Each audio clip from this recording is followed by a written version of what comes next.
Entre vérité et rhétorique, que faut-il décortiquer du débat sur les demandeurs d'asile? Le point de vue d'Alex, Chantal et Hugo dans un instant.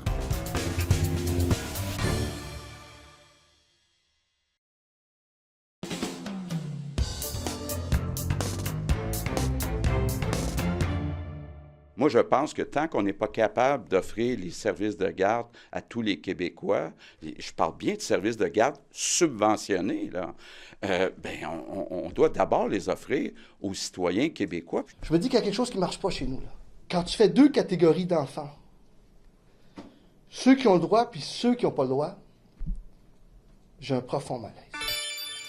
Un échantillon du débat la semaine dernière concernant la décision de Québec de contester la décision d'un tribunal de donner accès aux enfants des demandeurs d'asile aux garderies subventionnées au Québec. Ça s'inscrit évidemment dans le débat plus large sur toute la question des demandeurs d'asile et de la compensation réclamée par Québec à Ottawa pour les frais encourus. Le ton a d'ailleurs monté cette semaine entre les deux paliers de gouvernement. Est-ce que ce genre d'échange très public peut avoir un impact positif ou négatif sur la capacité des deux paliers à s'entendre? Voyons voir ce qu'en pensent mes collaborateurs. Alec Castonguay est animateur de Média Info à Ici Première. Chantal Hébert est chroniqueur au Toronto Star et au magazine L'Actualité. Et Michel est absent pour cette semaine et quelques semaines. C'est Hugo Lavallée qui va être avec nous. Il est notre analyste au Bureau de Québec. Bonjour à vous trois. Bonjour. Bonjour. Commençons avec vous, tiens, Hugo. De votre colline, qu'est-ce que ça dit, ce genre d'échange-là, entre Ottawa et Québec, où le ton a monté, puis on s'obstinait sur des chiffres, puis des points de vue, puis des positions? Est-ce que ça veut dire que les négociations sont au point mort à l'heure actuelle? En tout cas, ça n'a pas l'air de bouger beaucoup. On sent de l'impatience monter de la part du gouvernement Legault. Et là, le gouvernement Legault a décidé d'amener ça sur la place publique en essayant d'augmenter la pression sur le gouvernement Trudeau. Bon, on a vu cette sortie en règle des 4 ministres cette semaine avec beaucoup de chiffres, beaucoup d'arguments. Il y avait des éléments convaincants là-dedans, entre autres là, pour ce qui est de la capacité du réseau de l'éducation à absorber tous ces nouveaux élèves dans les classes d'intégration, de francisation. En même temps, ça soulève des questions. On a beaucoup parlé d'argent dans l'espace public parce que le gouvernement Legault met de l'avant cette réclamation, plus d'1 milliard de dollars, alors que l'urgence n'est peut-être pas tant dans l'obtention de l'argent que dans la mise en place de mesures pour essayer de freiner l'arrivée de demandeurs d'asile. Et là, en mettant de l'avant le milliard de dollars, du coup, c'est à ça vraiment qu'a répondu Pablo Rodriguez au cours des derniers jours. Autre réserve aussi, pour ce qui est de M. Legault, il y a une forme de pari dans cette stratégie-là. Amener tout ça sur la place publique, oui, on veut augmenter la pression sur le gouvernement fédéral. Le gouvernement fédéral, franchement, a surtout eu l'air irrité. Pas certain du tout que soudainement, on va se mettre à accélérer la machine pour faire plaisir au Québec. Et là, M. Legault se retrouve un peu coincé, soit à revenir à la charge, mais là, on peut se demander ce qui reste comme cartouche dans sa manche, ou sinon, prendre un peu de recul, essayer de ne pas ulcérer davantage le gouvernement fédéral. Mais là, à ce moment-là, il va devenir la cible des partis d'opposition qui déjà trouvent qu'il en fait trop peu par rapport à Ottawa. Alors, disons qu'on n'est pas certain de l'efficacité de la stratégie retenue. Chantal, la réponse d'Ottawa là-dedans, puisque ça donne au débat. Oui, dans les faits, il y a des choses qu'Ottawa peut faire et va probablement faire, en particulier sur le front des visas pour les ressortissants mexicains ou autres. Et c'est clair que c'est possible de relier le point A et le point B entre l'absence de prérequis de visa et un afflux de ressortissants mexicains qui débarquent au Canada et qui deviennent des demandeurs d'asile. Cela dit, ce que M. Legault a sans doute pu constater, c'est que c'était plus facile de mettre la pression sur les libéraux fédéraux quand ils trônaient dans les intentions de vote et qui dominaient le paysage politique au Québec. Mais ce n'est pas le cas. Et il ne s'est pas aidé au niveau de la pression en posant un geste comme son idée d'aller en Cour suprême sur l'histoire des places de garderie, alors qu'aucun parti d'opposition ne l'appuie là-dessus et que, d'autre part, il y a un principe quelque part là-dedans qui dit ces places de garderie, d'abord, on les obtient parce qu'on est sur la liste d'attente et que c'est notre tour. Ensuite, parce qu'on a un permis de travail et qu'on paye des impôts. Et là, il y a un principe, c'est si on paie des impôts, comme tout le monde, est-ce qu'on a droit au même service public que tout le monde? Et il n'y a pas eu d'explication claire là-dessus. La sortie sur la Cour d'appel du Québec, qui est une cour fédérale, c'est d'autant plus inusité que la dernière fois que j'ai regardé, si la Cour d'appel du Québec est une cour fédérale composée de juges québécois et qu'on s'en va en Cour suprême une cour où il y a 3 des 9 juges qui sont québécois, mais pas les autres, trouver l'erreur. La logique n'était pas évidente. C'est un peu particulier. Les juges nommés par Ottawa, puis l'impact que ça aurait pu avoir sur la décision. Alec, qu'est-ce que vous comprenez de la façon dont le débat est en train de prendre forme là, au Québec? Ben, je pense qu'on essaie de gagner du temps du côté du gouvernement Legault, puis on essaie de marquer des points politiques. Je serais très étonné, à regarder le jugement de la Cour d'appel, là, à l'unanimité, je serais très étonné que la Cour suprême ne penche pas du même côté que la Cour d'appel. Ça, c'est si on accepte d'entendre même la cause. Ouais. Donc, éventuellement, on va se retrouver au gouvernement à être coincé avec cette décision-là. D'ailleurs, dans les explications de François Legault, c'était un peu court hein, quand il dit on a 32 000 enfants sur la liste d'attente, il faut d'abord réserver ça pour les citoyens québécois. Les travailleurs étrangers temporaires et les étudiants étrangers ont droit au CPE et aux services de garde subventionnés. Ils ne sont pas des citoyens québécois, pourtant ils y ont droit. Il n'y a que les demandeurs d'asile qui n'y ont pas droit. Ça touche à peu près 5 000 enfants. Dans les faits, les 5 000 enfants sont largement concentrés dans la région de Montréal où il n'y a pas de place en CPE et en garderie de toute façon. Alors, ils tomberaient, comme l'a dit Chantal, dans la liste d'attente. Donc, c'est pas comme si demain matin, les 5 000 places disponibles allaient être occupées par des demandeurs d'asile. Donc, en termes de logique, c'est peut-être bon pour marquer des points politiques, mais c'est dur à suivre comme position du gouvernement parce qu'il y a quand même des trous dans cette position-là. L'argent, bon, est-ce que le $1 milliard est justifié au complet? Est-ce que Ottawa devrait éponger cette facture-là? Les chicanes de chiffres, je vais laisser ça de côté. Mais si d'abord, on augmentait la cadence pour les permis de travail, parce qu'actuellement, à Ottawa, on a cette capacité-là d'augmenter la cadence. On ne le fait pas. C'était 18 mois, c'est 10 à 12 mois présentement. Vous imaginez, vous arrivez, vous êtes un demandeur d'asile, vous avez 10 à 12 mois d'attente avant de pouvoir travailler. Vous êtes sur l'aide sociale contre votre gré. Il n'y a pas de demandeur d'asile qui n'a pas envie de travailler. Là. Ils ont envie de travailler. L'aide sociale, là, quand il faut se loger à Montréal, là, c'est pas suffisant. Ils veulent travailler, ne peuvent pas le faire. Alors, Ottawa pourrait aussi... Oui, l'argent, c'est une chose, puis on peut s'obstiner, mais pourrait poser des gestes très concrets pour améliorer le sort des demandeurs d'asile et pas seulement pelleter ça dans la Cour de Québec.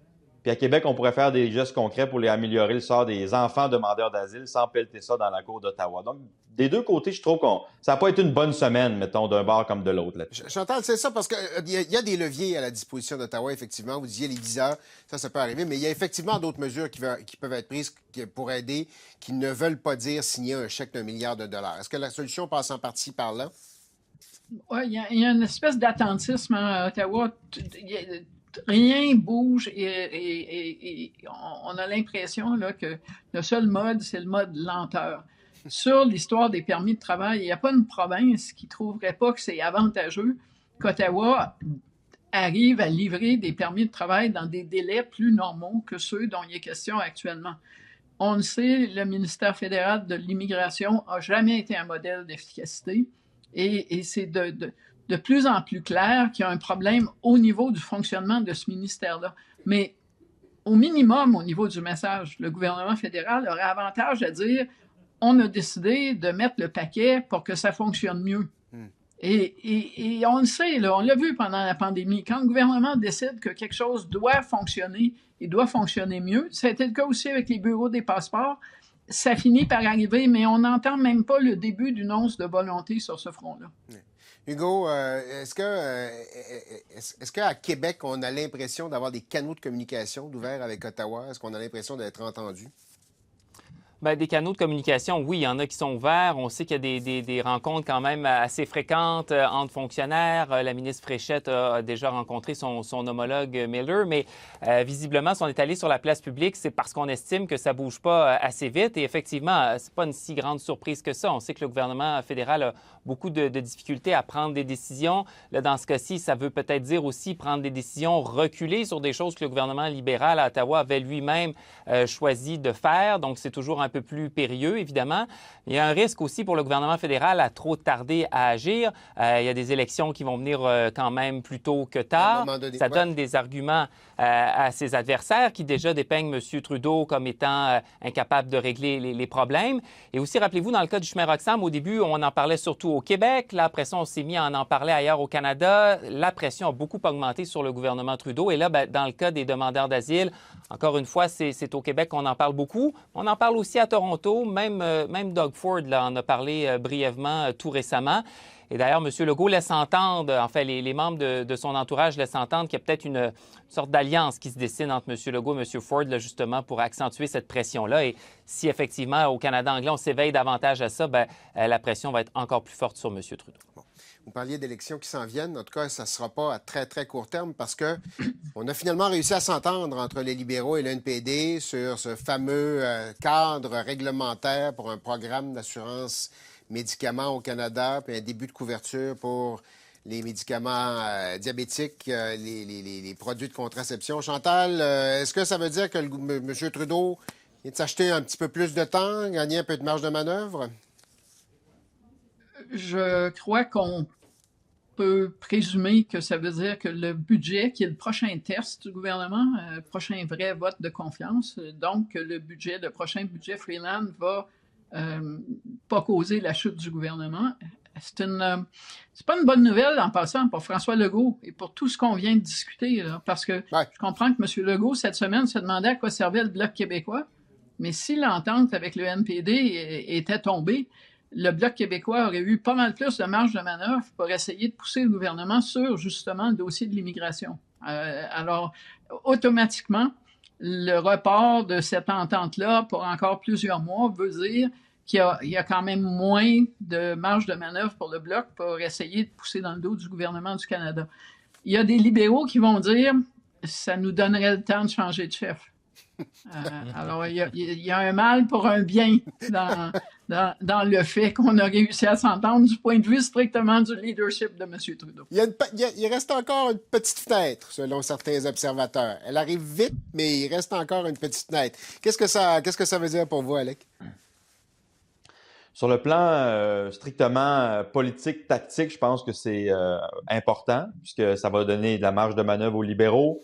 Ça en enlève au Bloc québécois, Chantal a raison. Donc, il y a une stabilité, même si on n'avait pas nécessairement d'élection tout de suite, là, si l'entente était déchirée, on s'entend que ça reste un Parlement un peu moins stable que ça l'est avec une entente NPD libéraux. Donc, là, il y a une certaine importance.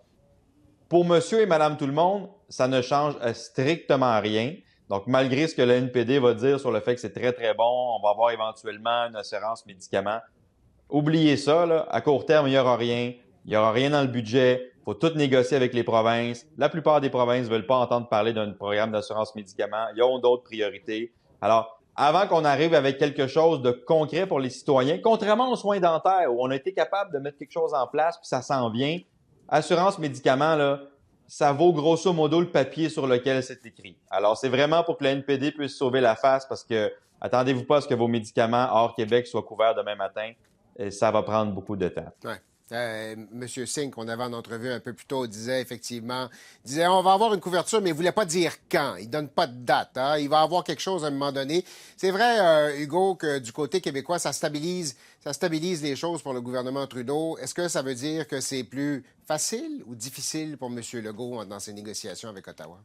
Bien, c'est certainement pas plus facile, comme l'ont souligné nos collègues, mais en réalité, ça donne l'impression qu'on va encore continuer de jouer un peu dans la pièce de théâtre à laquelle on assiste depuis déjà plusieurs mois avec M. Singh, qui régulièrement fait des sorties publiques pour laisser planer la menace de faire tomber le gouvernement.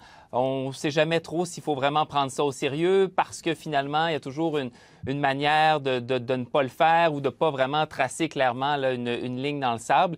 Et puis, en l'occurrence, puisque c'est quand même assez symbolique là, ce qui est annoncé, il n'y a pas nécessairement d'argent dans l'immédiat, des négociations à venir, ça va être encore plus de matière pour M. Singh dans les prochaines semaines, prochains mois, si jamais ça ne débloque pas assez vite, si les négociations ne sont pas concluantes, pour encore une fois remettre de l'avant une éventuelle menace de faire tomber le gouvernement. Alors, effectivement, on a l'impression que c'est probablement le même jeu qui risque de se continuer.